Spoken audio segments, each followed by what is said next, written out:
찬양인도자 감기가 걸렸는데 온 힘을 다해서 하나님을 찬양하고 인도하는 모습이 감사하고 은혜가 됩니다. 교회적으로 또 금식기도 기간인데 여러분께서 또 예배 가운데 힘을 내어주시고 함께 모여주셔서 감사합니다. 우리 서로를 격려하면서 박수 한번 할까요? 내일까지 힘을 내십시오.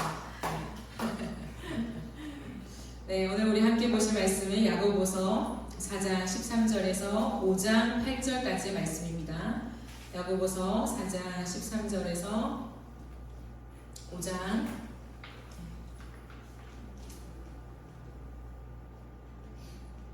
7절까지의 말씀입니다. 우리 다 찾으셨으면 한 절씩 교독하시고 마지막 절은 합독하겠습니다. 자, 마이크 소리 조금만 더 올려주시면 감사하겠습니다. 제가 먼저 읽겠습니다. 들으라, 너희 중에 말하기를 오늘이나 내일이나 우리가 어떤 도시에 가서 거기서 1년을 머물며 장사하여 이익을 보리라 하는 자들아. 너희를 너희가 알지 못하노까? 너희의 생명이 무엇이냐? 너희는 잠깐 보이다가 없어지는 안개니라. 너희가 도리어 말하기를 주의 뜻이면 우리가 살기도 하고 이것이나 저것을 하리라 할 것이거늘. 이제도 너희가 혹독한 자랑을 하니 그러한 자랑은 다 다른 것이라. 그러므로 사람이 선을 행할 줄 알고도 행하지 아니하면 죄니라. 들으라, 또한 저들아, 너희에게 임할 고생으로 말미암아 울고 통곡하라. 너희 재물은 썩었고 너희 옷은 좀 먹었으며 너희 흙과 은은 독이 썩었으니 이 독이 너희에게 증거가 되며 불같이 너희 살을 먹으리라. 너희가 말세에 재물을 쌓아두라. 보라, 너희 밭에서 추수한 품꾼에게 주지 아니한 삭시 소리 지르며 그 추수한 자의 우는 소리가 만군의 주의 귀에 들렸느니라. 너희가 땅에서 착취하고 음주하여 살게 말해 너희 마음을 살찌게 하였도다. 너희는 의인을 정죄하고 죽였으나 그는 너희에게 비항하지 아니하느니라.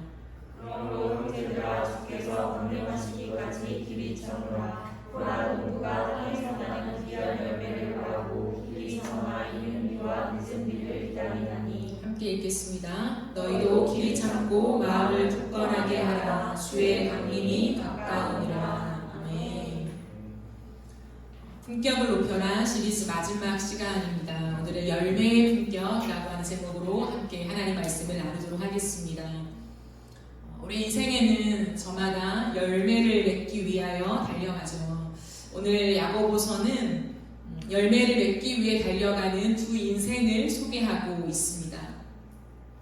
13절에 보시면 들으라 라고 하는 말로 시작해요. 이 들으라 라고 하는 원어적 의미를 살펴보면 들어라 라고 하는 명령의 의미도 있지만 지금 들어라 라고 하는 의미가 내포되어 있습니다. 지금 이 말씀을 잘 들으라는 것이죠. 또한 야고보의 흐름 속에서 야고보 사도는 끝없이 들은 말씀, 듣는 이론에 그치지 않고 들었다면 삶으로 살아내라 라고 하는 것을 얘기한다면 이 들으라고 하는 말 속에 아주 큰 의미를 지금 내포하고 얘기하고 있습니다. 너희 중에 말하기를 오늘이나 내일이나 우리가 어떤 도시에 가서 거기서 1년을 머물며 장사하여 이익을 보리라 하는 자들아 라고 하죠. 이런 자들아 들어라 라고 얘기를 하고 있습니다. 말씀을 자세히 보면 이 사람은 굉장히 계획을 잘 세우는 사람이에요. 시간 계획이 철저합니다. 오늘이나 내일 가서 라고 하죠. 그리고 1년이라는 기간을 세웁니다. 또한 장소의 계획을 세우죠. 어떤 도시에 가서 내가 어디서 장사를 할 건가에 대한 도시를 설정하려고 합니다. 그리고 목적 설계가 분명합니다. 왜 장사하려냐면 장사하여 내가 이익을 남기겠다. 이윤을 남기겠다라고 하는 뚜렷한 목적, 즉 돈을 버는 목적이라는 거죠. 이 사람은 이제 이렇게 비즈니스를 하려는 의도입니다. 언뜻 보면 굉장히 성실한 사람이죠. 성공을 위해서 열심히 달려가는 사람의 모습을 보여주고 있어요. 이 시대의 기준으로 본다면 사업가가 당연히 갖추어야 할 그런 태도를 보이고 있습니다. 그런데 무엇이 문제일까요? 사업가가 사업을 하기 전에 시간 계획과 장소 계획과 목적을 설계하는 것은 마땅한 일인데 무엇이 문제가 될까요? 오늘 야고보 사도는 이것이 하나님 보시기에 문제가 되고 있다라고 하는 것을 얘기합니다. 왜냐하면 이 사람은 자신이 주인된 인생을 살고 있기 때문입니다. 14절을 보시면 내일을 너희가 알지 못하는도다. 너희 생명이 무엇이냐? 너희는 잠깐 보이다가 없어지는 안개니라 라고 얘기를 합니다. 우리가 누구인가요? 우리는 내일 일을 알지 못하는 인생입니다. 안개와 같은 인생이라는 거죠. 여기 안개의 원어적 의미를 보면 입김이라는 말이 있습니다. 입김. 잠깐 있다가 사라지는 게 입김이 아니겠습니까? 이와 같은 모습이 우리의 인생이다 라고 하는 것을 설명하고 있어요. 오늘 제가 우연히 유튜브를 보면서 찬양사역자 김성훈 목사님께서 소천하신 소식을 접하게 되었습니다. 찬양사역자로서 10대들, 20대들을 대상으로 하는 유튜브를 운영하시면서 많은 영향력을 주신 분이에요. 그리고 성서학당인가요? 말씀을 가르치는 그러한 그룹 속에 모임을 이제 같이 하는 멤버 중에 한 분으로서 성실하게 하나님의 일을 하셨던 분이신데 소천의 소식을 듣게 되었습니다. 54살이라고 하시더라고요. 다소 젊으신 나이신데 하나님의 부르심을 받았습니다. 우리는 우리 주변에서 이렇게 다소 일찍 생을 마감하는 분들을 보기도 합니다. 그런 아픔을 겪기도 하죠. 그러나 생각해보면 사실 더 많은 사람들은 내일이 반드시 올 거라고 생각하죠. 여러분들에게 예를 들어 많은 아픔의 소식들, 또 일찍 소천하시는 분들, 부름을 받은 많은 사람들이 주변에 있긴 하지만 그렇기 때문에 내일이 오지 않을 거야, 어떻게 될지 몰라 라고 하는 것이 정말 가깝게 와닿나요? 사실 대부분의 사람들은 그런 일들을 겪긴 하지만 우리에게는 내일이 당연히 올 것이고 그게 반드시 있어야만 해 이건 아니지만 너무 당연하게 내일을 맞이할 준비를 하는 것이 우리들의 모습입니다. 그리고 내일이 오는 경우가 훨씬 더 많죠. 말씀에서는 우리의 존재가 입김이요 안개와 같은 인생이라고 말하지만 사실 이 땅에서 그렇게 빨리 없어지지 않는다는 것이 우리의 완고한 마음을 유지하게 만드는 것 같아요. 그러니 많은 사람들이 이런 말씀을 원론적으로는 동의를 합니다. 그래, 우리의 인생은 안개와 같이 내일 일은 내가 알 수 없어 라고 원론적으로 동의하지만 내 현실에 가깝게 와닿게 느끼지는 않는다는 거죠. 대부분의 경우에는 돈이 많으면 더 많은 돈을 벌게 되죠. 돈 있는 사람이 돈을 계속 가져가는 원리를 우리는 너무 뻔히 내다보고 있습니다. 그렇기 때문에 무수히 많이 성경에서 하나님의 말씀들을 우리에게 말하고 있지만 실상 우리는 아침에 눈을 떠서 세상을 향해 나아가면 돈 있는 사람이 돈을 많이 가져가고 돈이 없는 사람은 아무것도 하지 못하는 현실에 그 한가운데 서 있다는 거죠. 그렇기 때문에 세상의 모든 사람들은 달려가는 것이 뭐냐면 레벨업을 위해 달려간다는 거죠. 레벨업이 되지 못하면 아무것도 시도할 수 없어 라고 하는 기본적인 생각이 깔려 있습니다. 게임에서도 마찬가지지 않을까요? 아이템을 많이 확보해야 할 수 있는 게 많죠. 그렇기 때문에 레벨업을 하려고 합니다. 아이템을 확보하려면 무엇을 해야 합니까? 게임을 많이 해야죠. 지속력이 중요합니다. 그러니까 연속적으로 게임을 할 수밖에 없고 매일 한 게임이라도 하는 거죠. 출석 도장을 찍듯이 말입니다. 그것이 성실함으로 이어지는 거예요. 레벨업을 위해서 매일마다 게임을 하는 거죠. 마찬가지라고 저는 생각합니다. 우리에게 이 아이템을 주는 세상에 죽도록 성실해지는 거죠. 성실해야 나에게 아이템을 주고 레벨업이 될 수 있고 그래야 뭐든 할 수 있으니 아이템을 얻고 레벨업이 되면 참으로 기쁘죠. 그때 많은 사람들은 우쭐대기 시작합니다. 아, 이거 봐라, 나 득템했다 라고 하죠. 자랑을 합니다. 그러니 보세요, 16절에 그 말씀이 나와 있어요. 이제도 너희가 허탄한 자랑을 하니 이 허탄한 자랑이라고 하는 게 뭐냐면 우쭐대다는 거예요. 나 이거 얻었어 라고 하는 그 우쭐대는 그 자랑을 하니 그러한 자랑은 하나님의 눈에 보시기에는 악하다라고 하는 거예요. 무엇을 말씀하고 있습니까? 하나님은 이런 우리의 인생을 한마디로 정의하고 있다는 거예요. 어리석다. 여러분 성경이 있으면 우리 함께 찾아보실까요? 베드로후서 말씀입니다. 베드로후서 2장 17절에서 18절 말씀을 우리가 함께 찾아봤으면 좋겠습니다. 베드로후서 2장 17절에서 18절까지의 말씀입니다. 제가 읽겠습니다. 이 사람들은 물 없는 샘이요 광풍에 밀려가는 안개니 그들을 위하여 캄캄한 어둠이 예비되어 있나니 18절이요 그들이 허탄한 자랑의 말을 토하며 그릇되게 행하는 사람들에게서 겨우 피한 자들을 음란으로서 육체의 정욕 중에서 유혹하는도다 라고 얘기를 합니다. 무엇을 말합니까? 물 없는 샘이요 광풍에 밀려가는 안개와 같은 우리의 인생인데 그 인생의 끝에는 캄캄한 어둠이 예비되어 있대요.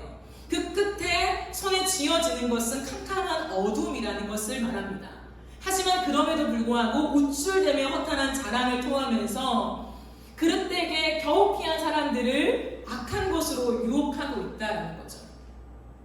우쭐대며 자랑하면서 사람들을 끌어들이는 것을 이야기합니다. 나도 이렇게 레벨업 됐으니까 너도 한번 해봐. 빨리 해. 지금 네가 가진 것으로는 세상에선 게임도 안 돼. 이런 말을 하면서 성실한 개미들을 모으는 거죠. 그런데 하나님은 우리에게 엄히 경고하고 계십니다. 그 길의 열매는 어둠이라고. 썩은 열매뿐이다. 내가 먹지 못하는 열매라고 하는 것을 주님이 말씀하고 계십니다.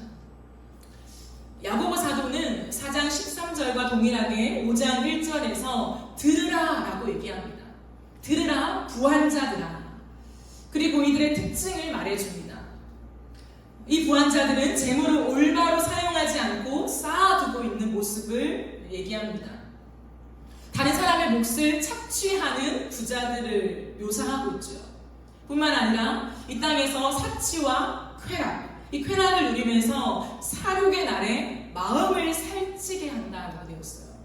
마음이 살찐다는 게 무엇일까요? 마음이 든든한 거예요.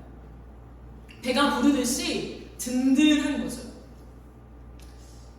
돈을 쌓아두고 있으면 든든합니다. 이것을 지금 비유하고 있는 거예요. 돈이 많아서 쌓아두고 있는 사람은 어려운 일이 닥쳐도 이를 침착하게 방어할 수 있죠. 왜? 돈이 힘이 되니까. 그러나 성경은 동일하게 우리에게 무엇을 말하냐면 부한 자들은 천국을 기업으로 얻을 수 없다라고 얘기해요. 마태복음 5장에서 예수님이 산상수훈을 가르칠 때도 심령이 가난한 자는 복이 있나니 천국이 그들의 것입니다 라고 얘기합니다. 반대로 말하면 심령이 부한 자들, 이 땅의 것들을 가지고 배가 든든하게 채워져 있는 자들은 천국을 기업으로 얻을 수 없다라고 하는 것을 말씀하고 있는 거죠. 그렇다면 돈이 문제인가요? 그렇지 않아요. 성경은 돈 자체가 죄라고 얘기하고 있지 않습니다. 다만 돈의 위력이 있죠. 이 땅을 살아가는데 돈은 굉장한 힘이 있습니다. 그렇기에 사람은 이 돈에 안정감을 두는 거죠. 안정감을 두면 돈이 있다는 사실만으로 내 통장에 돈이 쌓여 있다라고 하는 이 현실만으로도 내가 든든해지는 거예요. 이런 인생에는 누가 없을까요? 하나님이 없는 거예요. 외형적으로 하나님이 계시죠. 교회 와서 예배도 드리고 내가 많은 것들을 하지만 실상은 하나님이 계시지 않아도 오늘 나의 삶은 유지가 된다는 거죠. 하나님을 향하여 절박함이 사라진다는 거예요. 주님을 향한 갈망이 있어야 됩니다. 하나님 나라를 꿈꿉시다 라고 아무리 얘기해도 든든한 배로 인해서 나는 갈망이 일어나지 않는 거예요. 갈망이 일어나지 않는 건 어쩝니까? 라고 하면 그 탓을 하나님께로 돌린다는 거죠.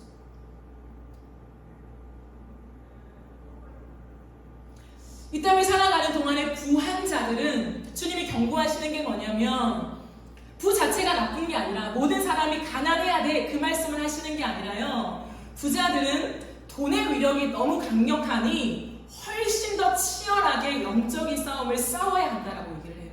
훨씬 더. 그것은 내 마음으로만 정신적으로만 싸우는 게 아닙니다. 내가 돈이 많지만 내 통장에 지금 많은 돈이 쌓여있지만 나는 하나님을 의지해야 돼. 나는 가난한 마음이 돼야 돼. 돈을 의지하지 마. 하나님을 의지해야 돼. 이런 세뇌를 시키는 모습을 의미하고 있진 않아요. 더 적극적인 것을 의미합니다. 돈을 흘려보내라는 것을 의미해요. 쌓아두지 말고 돈을 하나님의 나라와 의를 위하여 유통시킬 수 있냐 라고 하는 것을 성경은 끝없이 얘기합니다. 많은 사람들은 이렇게 얘기를 하더라고요. 돈이 많으면 당연히 흘려보내죠. 하나님이 돈을 많이 주시면 당연히 하나님의 나라와 의를 위하여 쓰죠. 선교하죠. 라고 얘기를 해요. 하지만 그건 쉬운 문제가 아닙니다. 돈이 왜 위력이냐면 돈이 가진 힘도 있지만 돈을 쌓아두는 재미가 있어요. 여러분 통장에 내가 10만 원이 있는 것과 1억이 있는 것은 천지 차이입니다.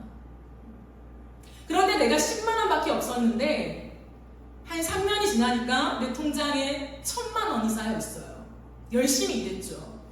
그 안정감과 재미라는 게 있어요. 5년이 지나면 이 1,000만 원이 5,000만 원이 됩니다. 그걸 쌓아가는 재미가 있다는 거예요. 그러면 더 열심히 더 성실하게 일하겠죠.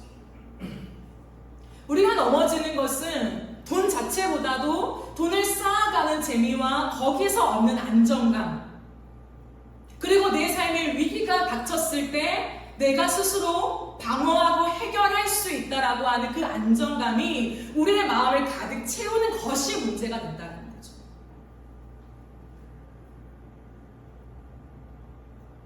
그렇기 때문에 그럼 하나님만 의지해야 합니까? 돈은 벌지 않아야 됩니까? 우리가 계속 이러한 질문 속에 헤매인다는 거죠. 성경은 우리에게 말하는 것이 뭐냐면 돈 앞에서 쌓아둘 건가 흘려둘 건가, 그럼 내가 방어할 건가 하나님을 의지할 건가, 여기에 우리가 걸려 넘어진다는 거예요. 돈은 쉽지 않은 문제입니다. 돈이 있지만 내가 해결할 수 있는 힘이 있는데 하나님을 전적으로 의지한다? 납작 엎드려서 지금 우리가 하고 있는 것 이상으로 금식하며 매달리며 기도할 수 있다? 정말 힘든 거예요. 근데 생각해 보세요. 내 통장에 10만 원밖에 없습니다. 근데 큰일이 빵빵 터졌어요. 지금 나는 1,000만 원이 필요합니다. 그럼 어떻게 합니까? 납작 엎드려 하나님 앞에 그 하나님의 기적과 도움을 요청하는 기도밖에 할 것이 없는 거예요. 그렇기 때문에 돈을 벌지 말라는 것이 아니라 돈을 가지고 있는 우리의 마음을 사단에게 빼앗기기가 훨씬 더 쉽다라고 하는 것을 얘기하고 있는 거죠. 왜 수많은 사람들이 돈이 많은데, 그토록 돈이 많은데 돈이 많은 사람들이 탈세를 할까요? 왜 돈이 몇 억씩 갖고 있는 사람들이 어둠의 손, 검은 손을 따라 움직일까요? 왜 그토록 투명한 사업가를 찾기 힘들까요? 이 모든 원리에 들어가 있기 때문이죠. 많은 사람들이 얘기합니다. 사업은 이윤을 목적으로 하는 것이라고요. 맞죠? 이윤이 커야 지속성이 생깁니다. 사업에서 지속력이 없다면 망하는 거죠. 아무리 이번 월 매출이 엄청나게 내가 벌었다고 할지라도 그것이 지속력, 6개월, 1년, 3년, 5년의 지속력이 없다면 사업은 망하는 거예요. 사업에 있어서 가장 중요한 게 지속성이라고 저는 생각합니다. 그래서 쉽지 않은 거예요. 지속하기 위해서 해서 안 되는 착취가 발생하게 되는 거죠.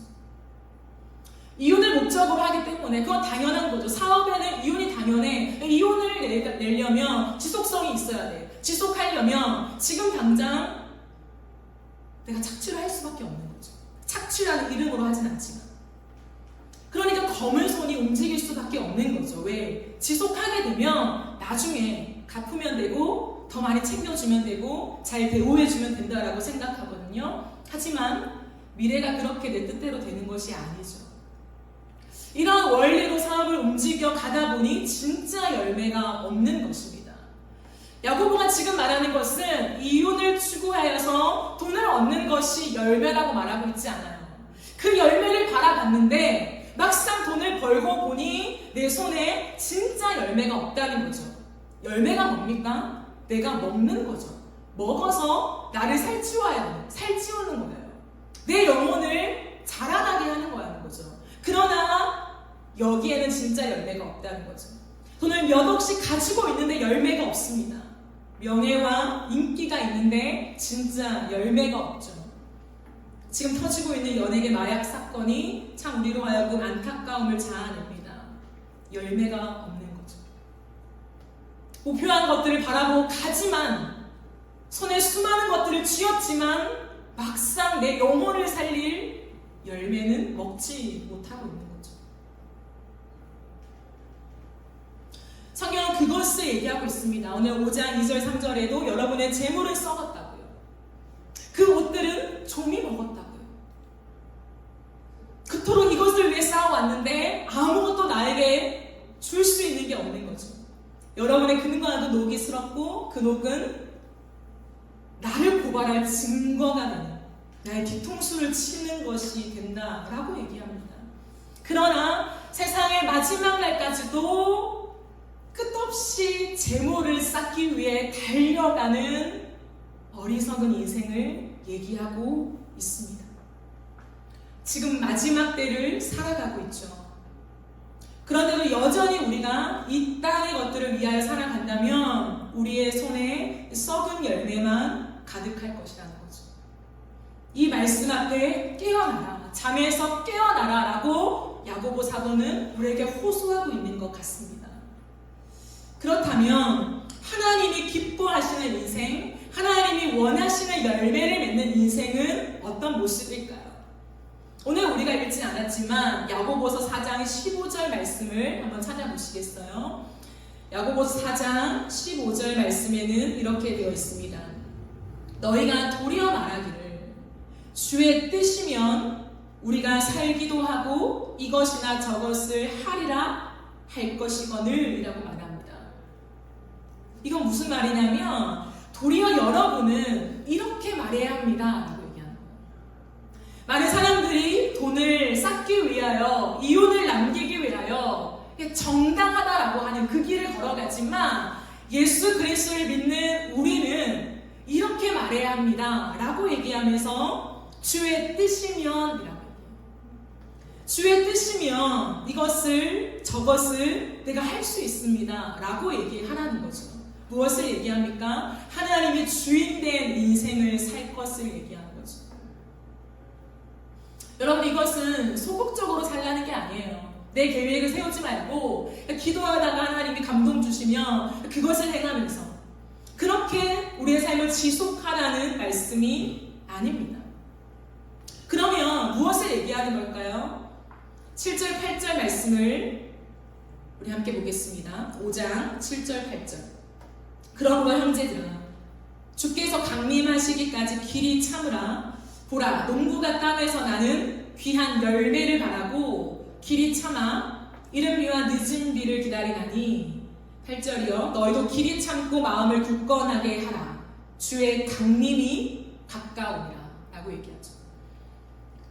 예수 그리스도께서 다시 오심을 확실하게 믿고 이 땅을 살아가라고 얘기해요.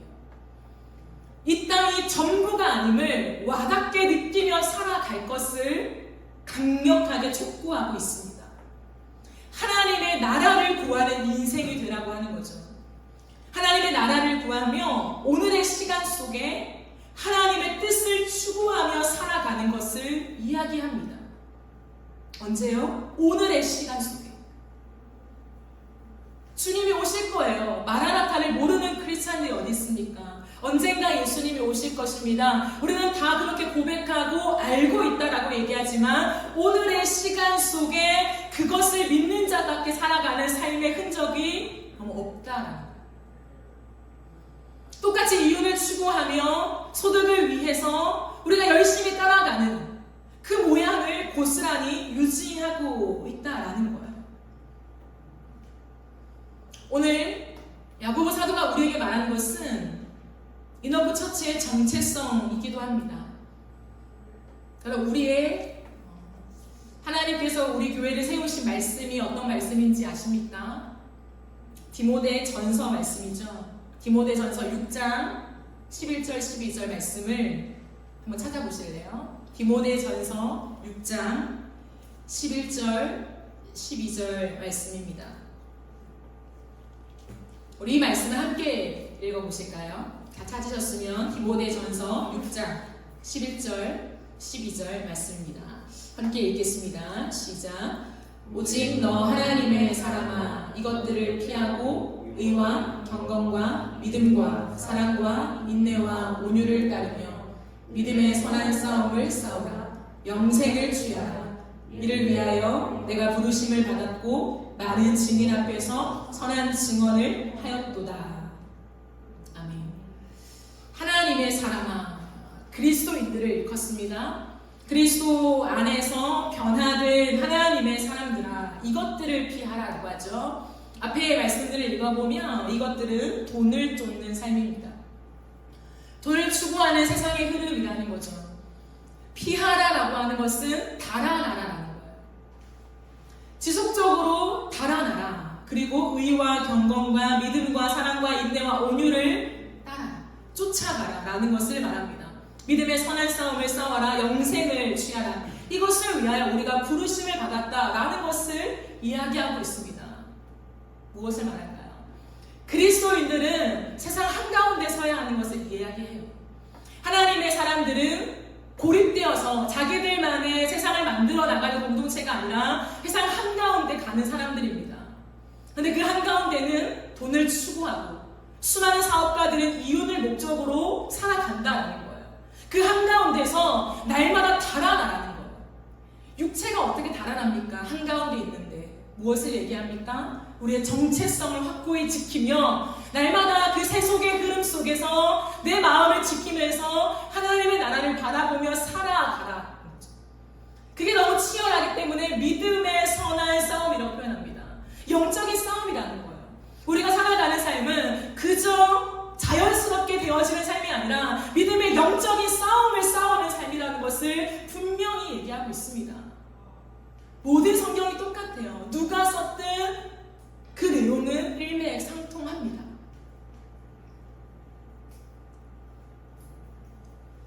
무엇을 말합니까? 결국에는 목적이 아니라는 거예요. 이혼을 목적으로 하는 것이 아니라 과정을 선택해야 됩니다. 방법을 선택해야 됩니다. 삶의 방식을 선택해야 한다는 거죠. 그러니 태도가 너무 중요하다고 거듭 말씀을 드리고 있는 것입니다. 우리의 삶의 자세가 너무 중요하다라는 거예요. 말씀이 전인격적이 되지 않으면 이 믿음의 싸움을 싸워낼 수가 없는 것입니다. 우리는 끝없이 그렇게 말할 것입니다. 세상이 너무 거대해요. 저같이 말단 사원이 세상에 그 회사에 들어가서 할 수 있는 게 없어요. 하나님의 나라? 그게 너무 멀게 느껴져요. 어떻게 하는 거예요? 라고 하는 실패에 잔뜩 좌절감에 묻어있는 말들만 할 수밖에 없다라는 거예요. 제가 이번 주에 제이어스 김준영 대표님의 간증 영상을 보았어요. 제이어스가 이번에 음반을 발매했는데 그 찬양들을 계속 들게 되면서 너무 은혜가 되었어요. 그리고 가사 한 구절 한 구절이 참 너무 와닿고 제가 걸어가고 싶은 또 추구하고 싶은 것과 결이 너무 맞아서 궁금했어요. 이 팀은 어떤 팀일까? 어떠한 생각과 또 기준을 가지고 이러한 곡들을 만들어낼까라고 궁금증을 가지며 찾던 중에 간증 영상이 있어서 보게 되었습니다. 제이어스가 찬양팀인 줄만 아는데 그게 아니더라고요. 공동체로서 젊은 청년들과 함께 공동체를 이루어서 제자훈련도 하시고 또 세상에 나아가서 어떻게 살아낼 건가에 대한 고민과 또 그 흔적을 남기는 공동체임을 확인하게 되었습니다.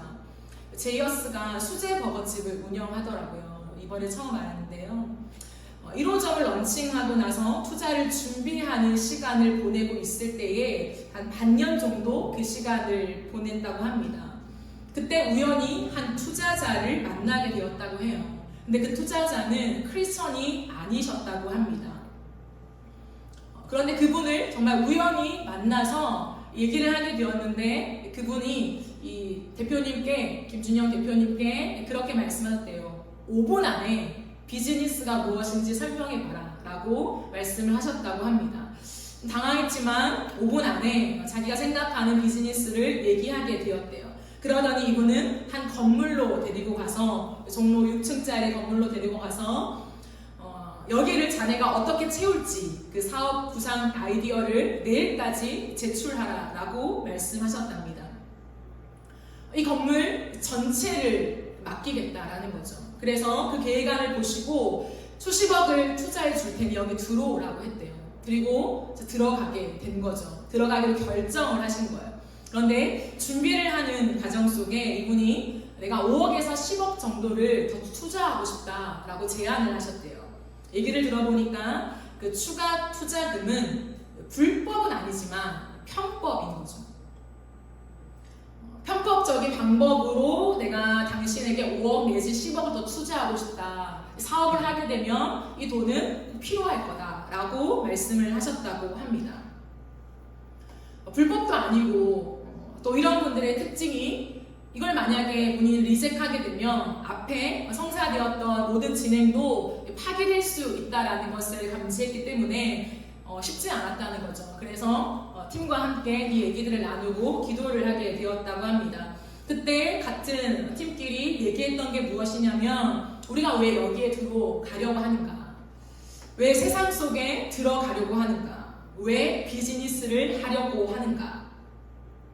그때 마음이 모아졌던 것을 확인하게 됐던 것은 세상에 있지만 세상에 속하지 않은 자로 우리를 불러주셨기 때문에 우리가 하는 것이다 라고 하는 정체성을 확고하게 다졌다고 합니다.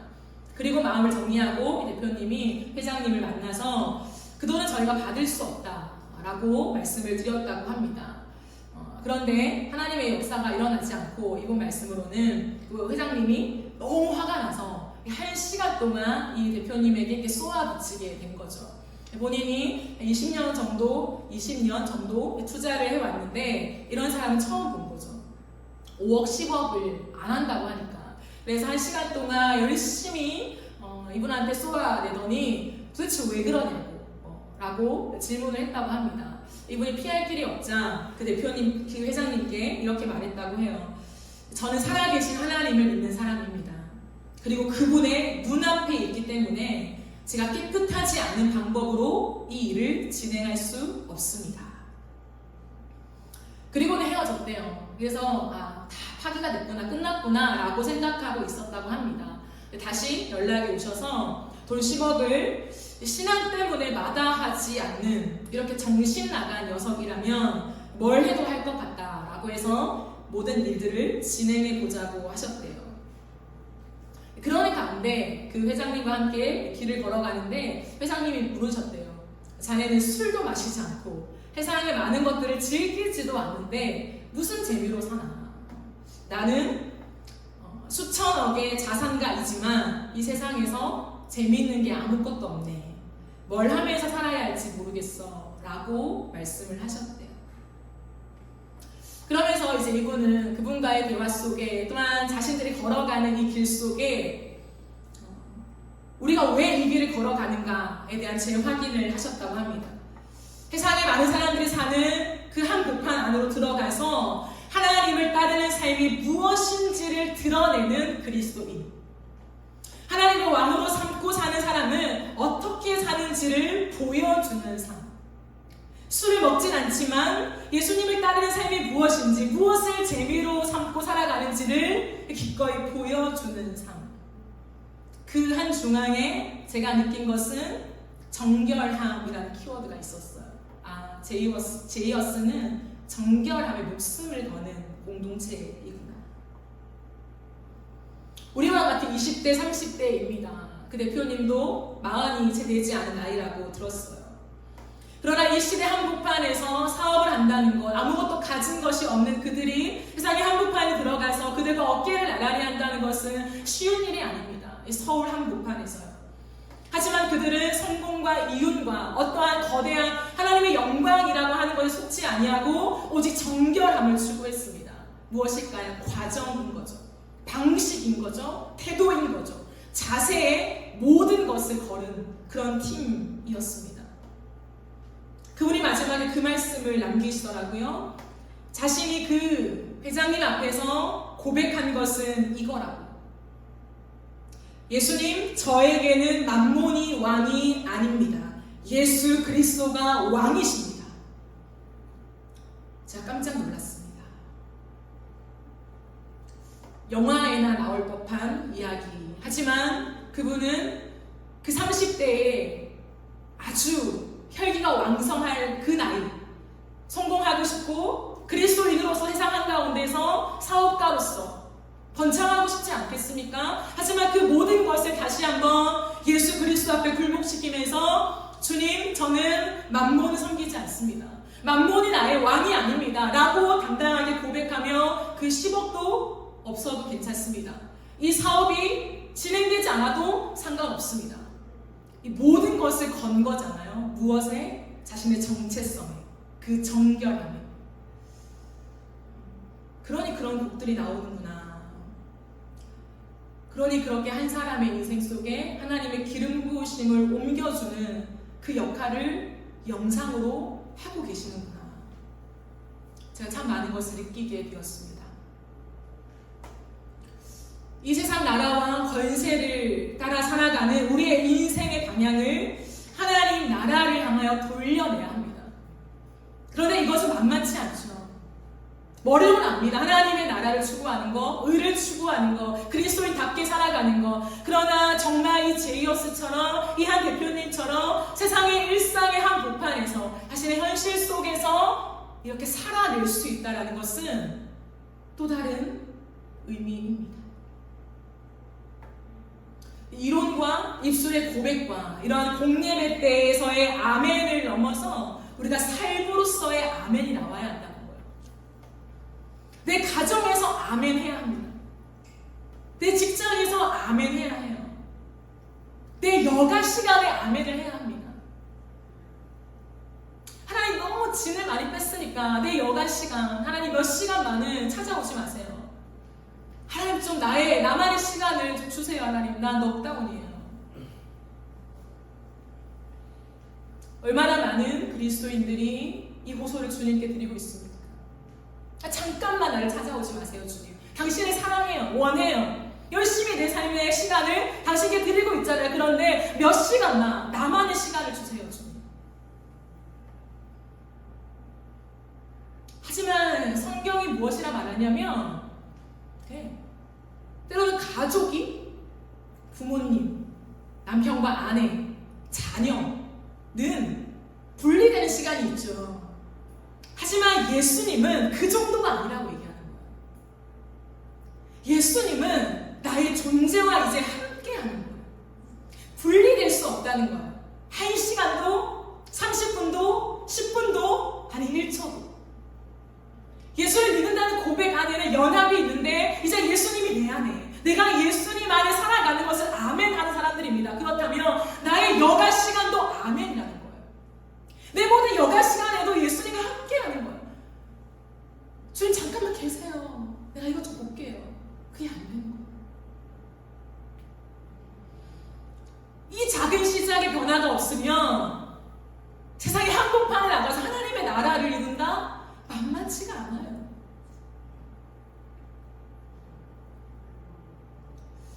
예수 그리스도를 통해서 본격화된 이 하나님의 나라, 이 하나님의 나라가 무엇인가에 대한 끝없는 질문과 도전이 우리의 삶의 한가운데 있어야 한다는 거예요. 저는 저의 삶이 아니지만 이 한 간증을 드리면서 그 사람의 인생과 그 사람이 걸어왔던 길들을 많이 상상해 보았어요.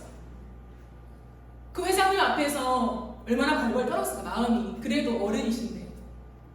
근데 나머지 멤버들은 그 건물을 별의봉성처럼 돌면서 기도를 했대요.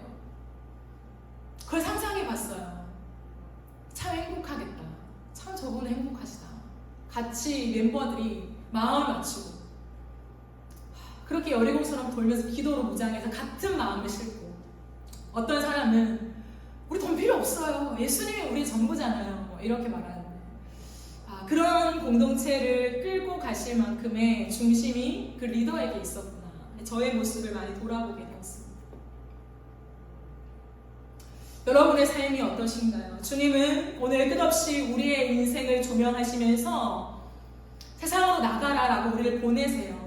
하지만 그 보냄이 만만치 않기 때문에 영적으로 무장하지 않으면 다 실패한다는 거, KO 된다는 거예요. 그것도 아세요. 그렇기 때문에 만만치 않지만 이제 내가 너와 함께하니 우리 같이 한번 해보자. 세상의 한 보판에서 내 이름을 한번 외쳐보자. 주님이 우리에게 도전하시는 거잖아요. 그렇다면 이 인생 속에 주님이 열매로 받기를 원하시는 게 뭘까요? 궁극적으로 주님 받으시는, 야, 이거 진짜 너무 탐스럽게 익은 열매다, 내가 너무 만족한다, 너무 잘 익었다 라고 말씀하시는 그 열매 품격이 무엇일까? 저는 한마디로 말하고 싶습니다. 한 영혼이에요. 한 영혼을 열매로 주님께 드리는 것이 열매의 품격이라는 거예요. 이 땅을 살아가면서 왜 그리스도를 세상 한복판에 섭니까? 왜 지긋지긋한 그 회사 안으로 들어가서 아침부터 오후 늦게까지 탈진할 만큼 머리를 굴리고 사람과 맞대고 그 씨름을 합니까?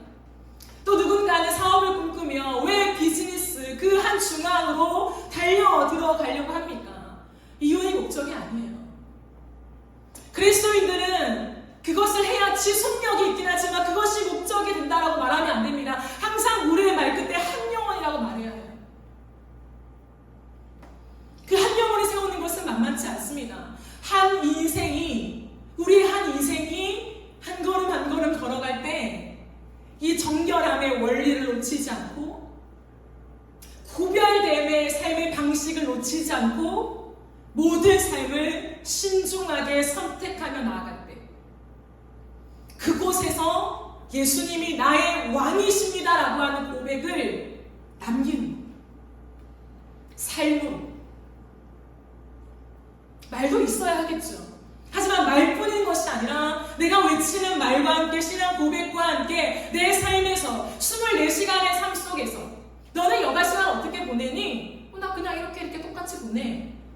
그런 것이 아니라 나의 모든 시간 안에 세상과 구별된, 정말 주님을 기뻐하는, 주님을 원하는, 이제 내 삶이 완전히 바뀌어져서 하나님의 나라의 방향으로 돌아섰다라고 하는 삶의 간증을 담아서 나아가는 그 한 인생을 통하여서 새로운 한 영혼이 열매로 주어지게 된다는 거예요.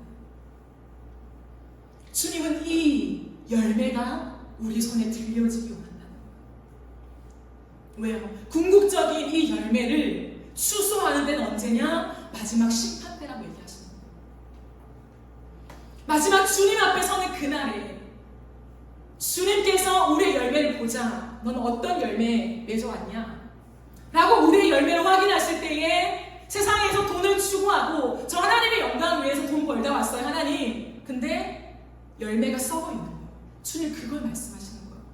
나는 그거 원하지 않아. 너가 성공해서 많은 이윤을 남겨서 내 나라를 세웠다라고 말하는 그거 내가 원하지 않아. 그것은 내 나라에 왔을 때 다 없어지는 것들이야. 다 썩어지는 열매란다. 그러나 이 땅에서는 볼품 없어도, 그러나 올곧게 내 방식을 지키며 걸어온 너의 신앙 고백 속에 이제 내가 너의 열매를 내 손에 준다. 한 영혼의 열매를 추수하고 왔구나. 착하고 충성된 종아, 잘했다. 여기로 와서 먹고 마시자. 세상을 살아가면서 많은 것들을 즐기지 못했지. 예수가 나의 왕입니다라는 고백을 남기기 위해서 세상의 많은 쾌락을 절제하며 사치하지 않으며 너의 삶의 모든 것들을 절제하며 살아왔지. 수고했다. 이제 영원토록 나와 함께 파티하며 즐겁게 누리자. 수고하지 않아도 된다. 누려라. 영원의 시간. 짧으면 누군가는 20, 길면 100. 그게 영원의 시간과 어떻게 비교가 기도가 될 수 있겠습니까? 근데 그것을 몰라서 하나님 알긴 알겠지만 지금 현실에 내가 이게 필요해요 라고 붙잡고 놓지 못하면 그 재물의 열매, 조금 더 성공하고 싶고 쌓아두고 싶고 안정감을 마련하고 싶고 내 방패를 마련하고 싶고 내가 통제하고 싶은 힘을 기르기 위해 걸어가는 그 삶을 향하여 어리석다. 내가 이렇게 말했는데 아직도 알아듣지 못하냐? 그 삶은 어리석은 삶이야.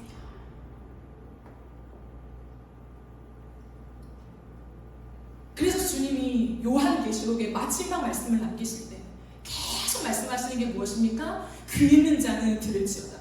귀 있는 자는 들을지어다. 귀 있는 자는 성령이 하시는 말씀을 들을지어다. 왜? 귀가 없었어요? 아니요, 다 듣고 있죠. 요한의 편지를 다 받고 있죠. 다 보고 있습니다. 그러나 이것은 영적으로 깨달아야만 눈이 열리는 것이기 때문에 귀 있는 자들아, 영의 귀가 있는 자들아, 성령이 너희에게 거듭하시는 말씀을 들어라. 들어라. 들어라. 세상은 짧다. 70, 80이다. 내 나라는 영원하다. 영원하다. 한 영혼을 추수하고 온 자에게 주는 그 면류관이 너무 크다. 세상에 먹고 마시는 것이 달콤하죠. 좋죠. 그러나 그 나라에 가서 하나님의 마지막 때가 왔는데 내가 먹을 게 없다? 여러분, 절망. 주님이 이것에 대한 경종을 이제 온 땅에 울리고 계십니다. 예수님은 오심부터가 마지막 때의 시작입니다. 그러나 지금 마지막 때의 지마를 살아가고 있죠. 온 세상에 누구도 부인하지 못할 주님의 마지막 때에 일어날 그 예언들이 계속 일어나고 있어요. 계속. 저는 이것을 경종이라고 말합니다. 하나님이 흔들어 깨우시는 거예요. 이래도 모르겠냐? 이래도 모르겠냐? 이래도 모르겠냐? 들어라, 들어라, 들어라. 깨달아라, 깨달아라. 돌이켜라, 돌이켜라. 마지막 주의 경종이 저는 울릴 거라고 생각해요. 하루 이틀은 저는 아닐 거라 생각해요. 제가 모르지만 하루 이틀 아닙니다.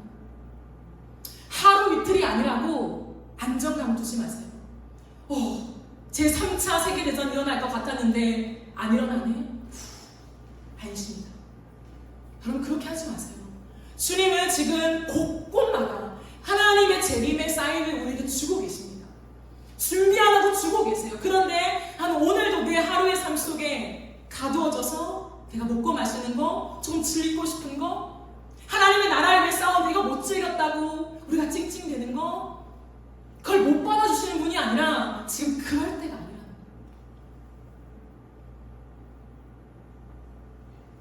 한 영혼을 낳는 이것이 주님이 우리에게 열매라고 말씀하시는데, 특별히 지금의 시대를 살아가는 우리에게는 더욱더 크게 올려야 돼요. 왜냐하면 마지막 추수입니다.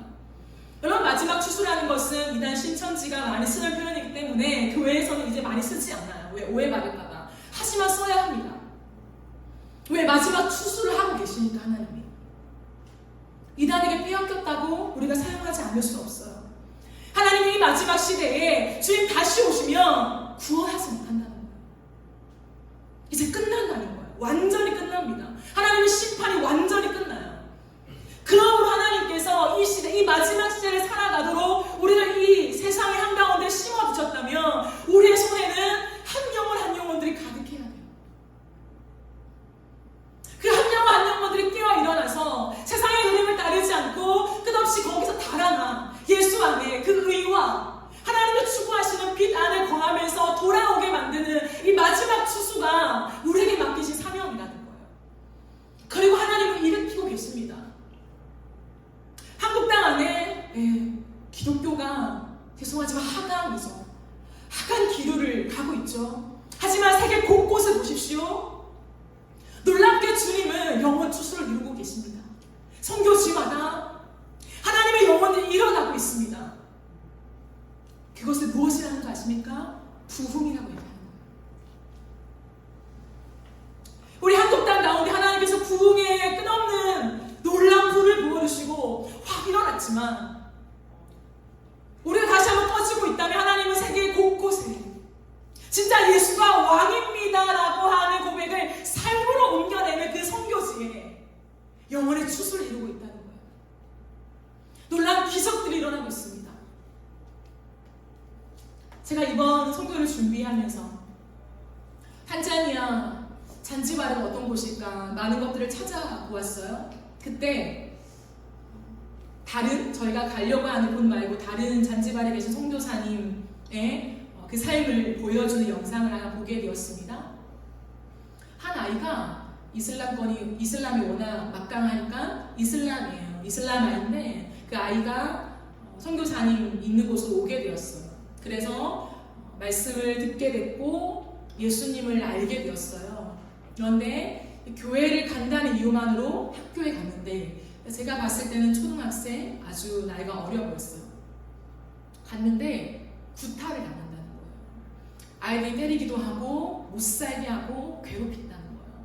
근데 이 좀 젊은 여선교사님께서 그 아이를 어루만지면서 그래도 믿음을 놓으면 안 돼. 그래도 예수님 붙잡아야 돼.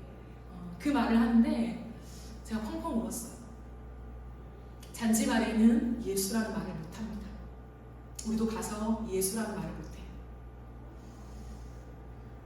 너무 아프지 않아요? 그냥 그 땅에 들어가서 예수라는 말 자체를 못한다는 거예요.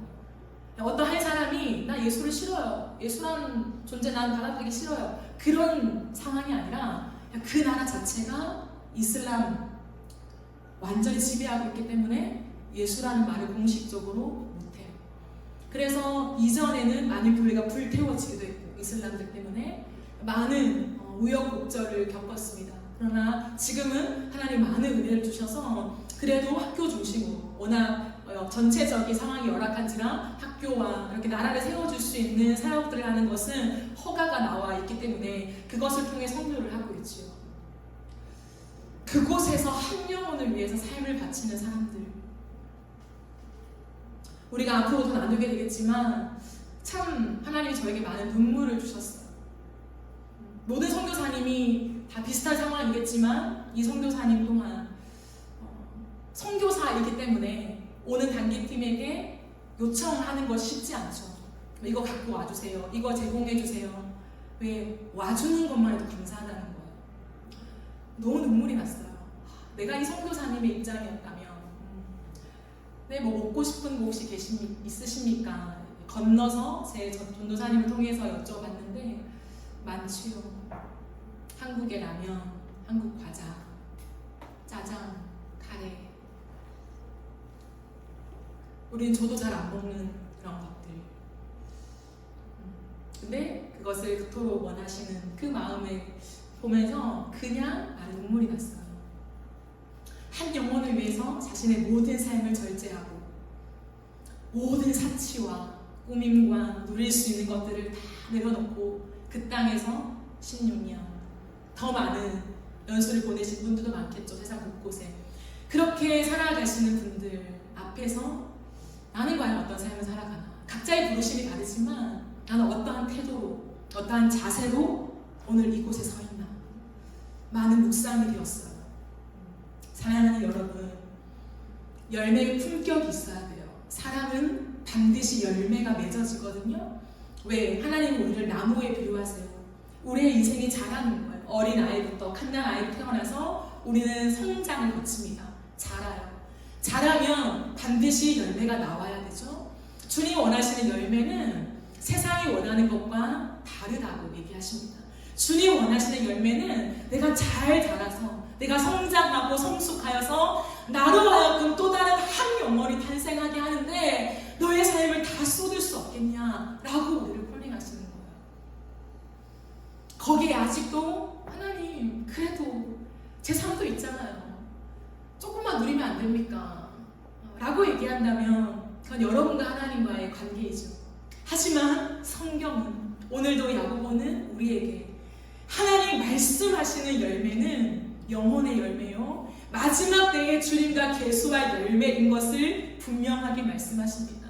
그러니 우리가 다시 한번 옷 매무새를 바로 하고 내가 어떻게 살아야 할지를 결정합시다. 하나님, 내가 정말 어떻게 살아야 합니까?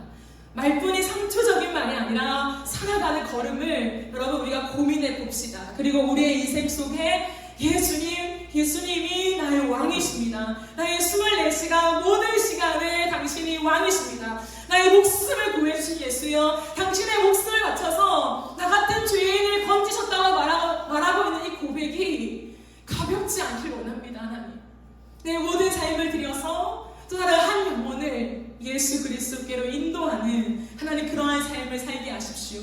그 열매를 가득 안고 주님 마지막 부르실 그날 당신 앞에 서게 하소서. 그 은혜가 저와 여러분에게 있기를 간절히 바라고 소망합니다. 우리 시간 함께 찬양하고 기도하는 시간을 가지도록 하겠습니다.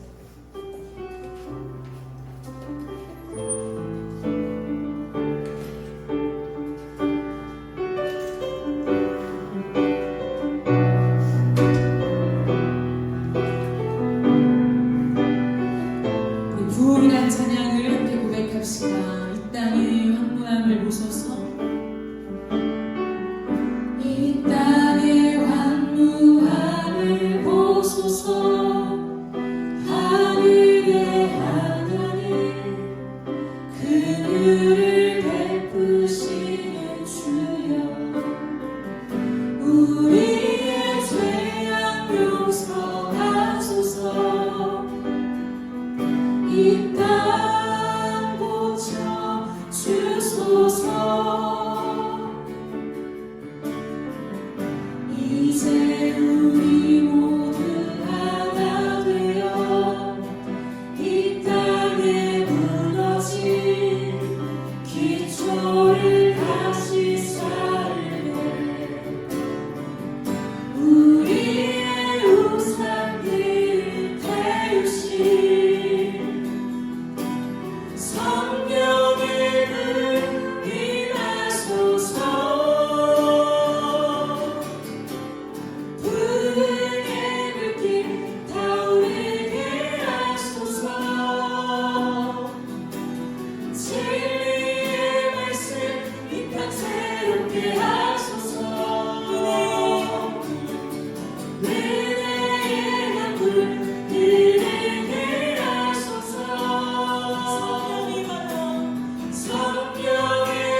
끊임없이 신앙을 고백하고 있지만 우리 24시간의 삶을 돌아볼 때, 내가 혼자 있는 시간을 돌아볼 때, 내가 여가의 시간을 보내고 있는 것들을 돌아볼 때 여전히 세상과 똑같은 것들을 추구하며 만족